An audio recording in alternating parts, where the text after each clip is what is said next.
तीज का दिन था और माता पार्वती ने तीज का व्रत रखा था। लेकिन जब पार्वती माता के व्रत खोलने का समय हुआ तब भगवान शिव को उनके साथ थोड़ी हंसी ठिठोली करने का मन हुआ और माता पार्वती को चिढ़ाने के लिए कहीं छिप गए।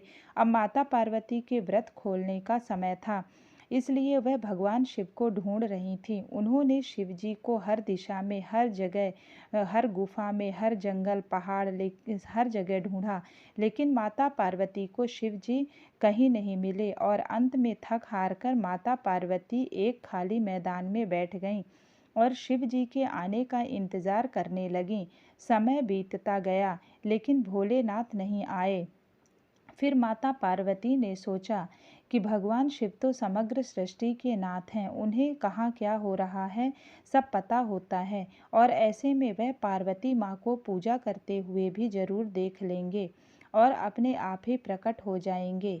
यही सोचकर माता पार्वती ने एक मिट्टी का शिवलिंग बनाया और उसकी पूजा करने लगीं और जैसा कि पार्वती माता ने सोचा था वैसे ही भगवान शिव यह सब कुछ अदृश्य होकर देख रहे थे और मन ही मन मुस्कुरा रहे थे। और जैसे ही माता पार्वती की पूजा संपन्न हुई, शिवजी वह प्रकट हुए और माता पार्वती को चिढ़ाते हुए बोले, देवी आपने तो अकेले ही पूजा कर ली, आप मेरी प्रतीक्षा भी नहीं की, ऐसा क्यों? तब पार्वती जी ने कहा, हे प्रभु, मैंने तो आपका बहुत इंतजार किया था लेकिन सूर्यास्त हो चुका था और रात होने वाली थी, इसलिए मैंने शिवलिंग बनाकर आपकी पूजा कर ली और अपना व्रत संपूर्ण किया। यह बात सुनकर शिवजी ने फिर ठिठोली करते हुए कहा, मैं तुम्हारी बात पर कैसे विश्वास कर लूं? क्या इस बात का कोई साक्ष्य है? तब माता पार्वती ने थोड़ी दूर एक गाय को खड़े हुए देखा। तब माता पार्वती ने कहा, ये गाय मेरी पूजा की साक्षी है, आप इन्हीं से पूछ लीजिए।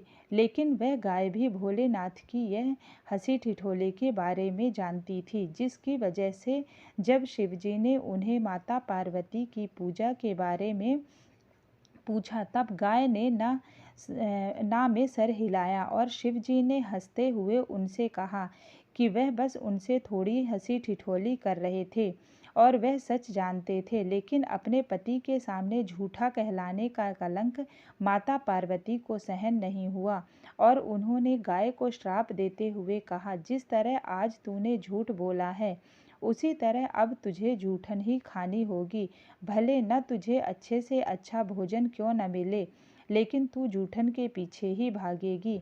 यह सुनकर गौ माता बहुत दुखी हो गई और तब शिवजी ने माता पार्वती को बताया कि उस गाय ने मेरे कहने पर ही झूठ बोला था और उसका इसमें कोई दोष नहीं है।